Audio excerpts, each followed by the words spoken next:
SIR और दूसरी ओर चुनाव आयोग, सिर्फ इन दोनों की मेहरबानी की वजह से आप बिहार का चुनाव जीते हो। ऐसा कोई सगा नहीं जिसको मोदी और अमित शाह ने, भाजपा ने ठगा नहीं। तो बिहार की जनता है भोली भाली जनता, जिस भोली भाली जनता ने 10,000 रुपए में अपने वोट को बेच दिया। इन जनता को ना रोजगार समझ में आई, ना एक सरकारी नौकरी समझ में आई। जो गुजरात में पिट रहे हैं, महाराष्ट्र में पिट रहे हैं, गाली खा रहे हैं, उसी गुजराती के पैर छूने का काम नीतीश कुमार कर रहे हैं कि बस कैसे भी भैया हाथ भी जोड़ ले, पैर भी जोड़ ले, बस मुख्यमंत्री बना दे। जो देश के प्रधानमंत्री लगातार घुसपैठियों पर चर्चा करते हैं, घुसपैठियों की बात करते हैं, भाई इनकी सरकार है। केंद्र से लेकर तमाम स्टेटों में इनकी सरकार है। जो बॉर्डर लगते हैं, नेपाल बॉर्डर जो लगता है वो आपका गोरखपुर से लगता है, यानी यूपी से लगता है, तो यूपी में इनकी सरकार है। नेपाल बॉर्डर जो है वो बिहार से लगता है, बिहार में इनकी सरकार है। दूसरी तरफ जो है हरियाणा में इनकी सरकार है, पंजाब में जो है वो आम आदमी पार्टी की सरकार है। तो आप मुझे ये बताइए ना, तो तमाम जगह पर आपकी सरकार है, सेंटर में आप बैठे हैं, तो अगर घुसपैठिए देश में घुस रहे हैं तो इसका जिम्मेदार कौन है? और आपने बिहार में एसआईआर करा, बिहार के अंदर कितने अमेरिका के निकले, कितने ऑस्ट्रेलिया के निकले, या कितने अदर, जो आप सबसे ज्यादा बांग्लादेश पे आरोप लगाते हैं, बांग्लादेश के कितने लोग निकले? इनका डेटा सामूहिक करिए ना, ताकि लोगों को पता चले। और अगर ये देश में घुसे तो कैसे घुसे, इस सवाल का जवाब भी दीजिए। इस सवाल का जवाब आपके पास है, बताइए। तो क्या आप चाहते हैं कि घुसपैठी रहे? मुझे आप एक बात बताइए कि घुसपैठिए रहें। एक बात मुझे ये तो बता दीजिए कि सरकार इनकी है, घुसपैठिए आप किस रास्ते से रहे हैं? अमित शाह जी ने तो कहा कि जिसकी सरकार है राज्य में वो जिम्मेदार है, खुलेआम कहा उन्होंने। तो एक बात आप मुझे बताइए, बिहार में तो इनकी सरकार थी, बिहार में तो एनडीए की सरकार थी ना, तो बिहार में एसआईआर कराने की जरूरत क्या पड़ गई फिर इन्हें? जब इनकी सरकार थी तो अमित शाह जी ये भी तो कहें कि भाजपा की और नीतीश कुमार की यानी एनडीए की लापरवाही रही जिस कारण घुसपैठिए बिहार में घुसे, ये भी तो कहें। क्यों नहीं बोलते? फिर तो आप यूपी में कराने की बात कर रहे हैं एसआईआर, तो यानी यूपी के अंदर योगी आदित्यनाथ की वो रही नाकामयाबी जो वहां पर घुसपैठिए घुस रहे हैं। पहली बात तो ये है, नहीं मेरे को आप ये बता दो, मेरी बात सुन लीजिए। जो आप कह रहे हैं कि जो घुसपैठियों को बचाएगा वो जाएगा, पहले आप बंगाल से अपने नेताओं को बचा लो। आप अपने नेताओं को, ये बिहार में बेईमानी करके तो आप जीत गए, और जीते एसआईआर के बलबूते पे ही हो। एसआईआर और दूसरी ओर चुनाव आयोग, सिर्फ इन दोनों की मेहरबानी की वजह से आप बिहार का चुनाव जीते हो। वरना मैं ये कहना चाहता हूं कि अमित शाह जी, अगर आप इतने बड़े पावरफुल नेता अपने आप को समझते हैं तो बंगाल की किसी सीट से आप ही चुनाव लड़ लीजिए, आप खुद ही जीत कर दिखा दीजिए। जनता को तो बाद में जिताएंगे, अपने लोगों को तो बाद में जिताएंगे, पहले आप खुद ही लड़कर दिखा लीजिए। और अपने किसी भी नेता को जिसका आप ये समझते हो कि सबसे ज्यादा वर्चस्व है, सबसे ज्यादा ताकत है, उसको भारत के किसी भी राज्य से आप इलेक्शन लड़ा दीजिए और चुनाव ईवीएम को हटाकर वीवीपैट से करा दीजिए। मैं आपसे ये कह रहा हूं, आपका एक नेता इस देश में इतनी प्रतिभा नहीं रखता कि वो कहीं से किसी भी राज्य को जीत सके। आप लोग नफरत की राजनीति करने वाले लोग, जिस नफरत को कभी बिहार ने अपने राज्य में घुसने नहीं दिया, अपनी स्टेट में घुसने नहीं दिया, वो नीतीश कुमार उस नफरत को पकड़ कर लेकर आए और आज उस नफरत की आग में पूरे बिहार को नहीं, पूरे देश को जलाने का काम कर दिया। मेरे को एक बात बताइए, लाल कृष्ण आडवाणी के रथ को रोकने का काम बिहार के अंदर किसने किया? लालू प्रसाद यादव ने। ये वही भाजपा है, ऐसा कोई सगा नहीं जिसको मोदी और अमित शाह ने, भाजपा ने ठगा नहीं। ये महाराष्ट्र में गए, इनको जगह दी शिवसेना ने, शिवसेना को खत्म कर दिया, उद्धव ठाकरे को खत्म कर दिया, उसकी पार्टी का सिंबल तक इन लोगों ने छिनवा दिया।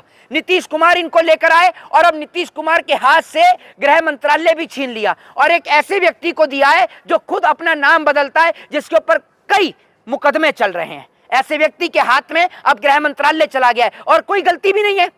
जब देश का सेंटर का गृह मंत्रालय तड़ीपार चला सकता है तो कुछ मुकदमे वाला व्यक्ति स्टेट का होम मिनिस्ट्री भी चला सकता है, कोई बड़ी बात नहीं है। सम्राट चौधरी गलत है, आप ये कह रहे हैं? अगर सम्राट चौधरी गलत नहीं है तो क्या है?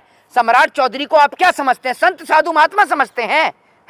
क्या समझते हैं आप सम्राट चौधरी को? बिहार की जनता से जाकर पूछिए, वो आपको बताएगी सम्राट चौधरी क्या है। वो डरा धमकाकर लोगों के वोट लेने वाला व्यक्ति, जिसके ऊपर मुकदमे चल रहे हैं, उसको आप साधु महात्मा बताएंगे? आज ही कहा उन्होंने भाई योगी मॉडल लाएंगे पूरे बिहार में। योगी का मॉडल? कौन सा मॉडल लेके आएंगे? हैं?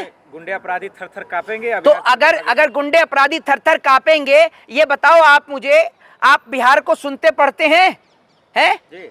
अगर आप बिहार को सुनते पढ़ते ना तो अपनी जबान से ये नहीं निकालते, आप सीधा ये काउंटर करते। ये तो असल में क्या है, इस देश की मीडिया सरकार के तलवे चाटती है। वरना वही देश की मीडिया जब सम्राट चौधरी बोल रहे थे ना कि योगी मॉडल लेके आएंगे, तो अगर वहां सच्चे पत्रकार खड़े होते तो कोई पत्रकार खड़ा होकर कहता और ऑब्जेक्शन करके कहता कि माननीय सम्राट चौधरी जी, जरा इस सवाल का जवाब दीजिए कि बिहार में शपथ से पहले ही एक महिला शिक्षिका की गोली मारकर हत्या कर दी जाती है उसके भाई के सामने, और आप कह रहे हैं कि योगी मॉडल लेकर आएंगे। अरे नीतीश जी ने दिया है पावर, तो सोच समझ के ही मंत्रालय दिए होंगे ना। ओहो, नीतीश जी ने पावर दिया है, नीतीश जी की वो हालत है कि उनको खुद पावर मिल गई, वो बड़ी बात है, ये आप समझ लीजिए। वो आदमी तो कुर्सी से प्यार करता है, ना बिहार की जनता से ना बिहार के लोगों से। ये तो बिहार की जनता है, भोली भाली जनता, जिस भोली भाली जनता ने 10,000 रुपए में अपने वोट को बेच दिया।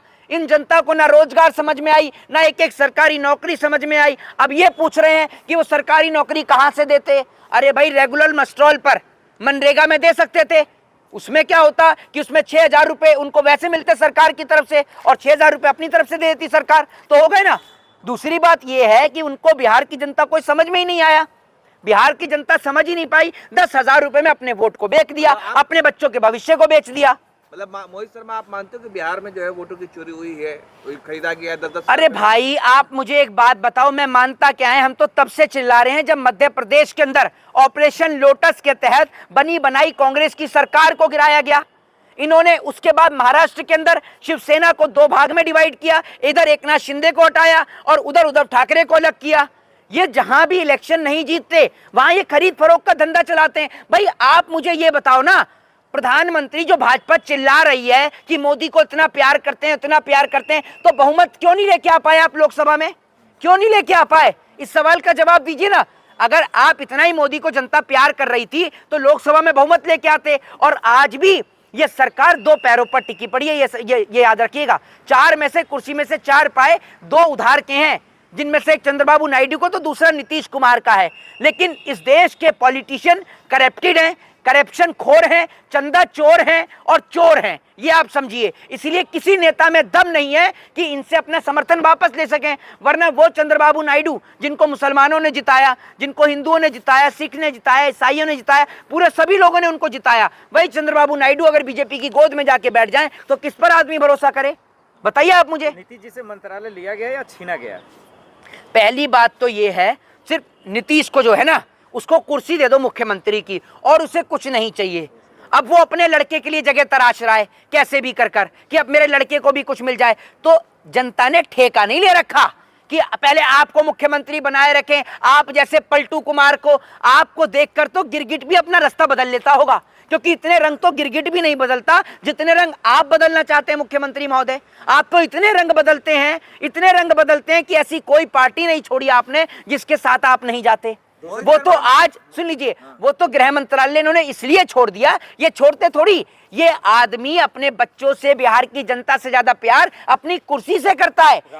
सुन लीजिए, गृह मंत्रालय सिर्फ इसलिए छोड़ा, इस कीमत पर छोड़ा, क्योंकि अब इनको ये दिख गया कि मेरे पास में, विपक्ष के पास इतनी सीटें तो है नहीं कि मैं विपक्ष के पास जाकर मुख्यमंत्री भी बन जाऊं और गृह मंत्रालय भी ले लूं, वरना ये विपक्ष के पास भाग जाता। ये पलटू कुमार है भाई, इसकी कोई विचारधारा नहीं है, कोई आइडियोलॉजी नहीं है। मैं ये कह सकता हूं कि पूरे देश के अंदर जनता के बहुमत के साथ सबसे ज्यादा खिलवाड़ करने वाला व्यक्ति सिर्फ इस पूरे देश का एकमात्र व्यक्ति है। झूठ बोलने में मोदी जी और पलटी मारने में नीतीश कुमार, इन दोनों का कोई मुकाबला नहीं है। देखा था नीतीश कुमार कैसे पैर छू करके अभिवादन कर रहे थे और विदा कर पूरे बिहार को झुका दिया। एक और, जिस बिहारी लोग जो गुजरात में पिट रहे हैं, महाराष्ट्र में पिट रहे हैं, गाली खा रहे हैं, उसी गुजराती के पैर छूने का काम नीतीश कुमार कर रहे हैं कि बस कैसे भी भैया हाथ भी जोड़ ले, पैर भी जोड़ ले, बस मुख्यमंत्री बना दे मुझे।